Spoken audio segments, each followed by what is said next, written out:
টাঙ্গাইলের মধুপুর উপজেলার ২ নং মহিষমারা ইউনিয়নের চেয়ারম্যান মহিউদ্দিনের পদত্যাগের দাবিতে মানববন্ধন ও চেয়ারম্যান মহিউদ্দিনের বিরুদ্ধে অনাস্থা প্রদান করেছেন ইউনিয়নের ইউপি সদস্যরা।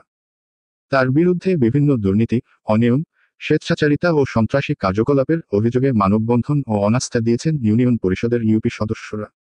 বুধবার বিকালে ইউনিয়ন পরিষদের সম্মুখে আশ্রা বাজারে মহিষমারা ইউনিয়নের ছাত্র সমাজ ও সর্বস্তরের জনতা এই মানববন্ধনের আয়োজন করেন।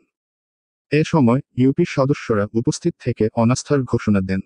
মানববন্ধনে উপস্থিত ছিলেন ১ নং ওয়ার্ডের ইউপি সদস্য শরাফত হোসেন স্বপন, ২ নং ওয়ার্ডের ইউপি সদস্য মছলিম উদ্দিন, ৩ নং ইউপির সদস্য তাহমিনা জুয়েল, ১, ২, ৩ নং ওয়ার্ডের সংরক্ষিত মহিলা আসনের কামরুন্নাহার, ৪, ৫, ৬ নং ওয়ার্ডের সংরক্ষিত মহিলা আসনের নূরজাহান, ৭ নং ওয়ার্ডের ইউপির সদস্য আবুল কালাম আজাদ, ৪ নং ওয়ার্ডের ইউপির সদস্য আব্দুল হাই খান, ৬ নং ওয়ার্ডের ইউপির সদস্য জাকির হোসেন, ৮ নং ওয়ার্ডের ইউপির সদস্য আরশেদ আলী, ৯ নং ওয়ার্ডের ইউপির সদস্য দেলোয়ার হোসেন, ৭, ৮, ৯ নং ওয়ার্ডের সংরক্ষিত মহিলা আসনের হামিদা আক্তার সহ মধুপুরের বৈষম্য বিরোধী ছাত্র আন্দোলনের সবুজ, শামীম, সুমন, মাথারুল সহ আরও অন্যান্যরা।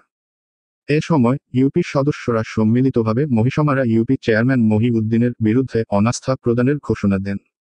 বৈষম্য বিরোধী ছাত্র আন্দোলনের সবুজ বলেন, গত ৪ আগস্ট মহিউদ্দিনের নেতৃত্বে একদল সন্ত্রাসী বাহিনী আমাদের ছাত্রদের উপর হামলা করে, এতে আমাদের বেশ কয়েকজন ছাত্র মারাত্মকভাবে আহত হয়। সে কারণে আমরা ছাত্র আন্দোলনের পক্ষ থেকে তার বিরুদ্ধে দ্রুত বিচার ট্রাইব্যুনালে প্রধান আসামি করে মামলা দায়ের করেছি।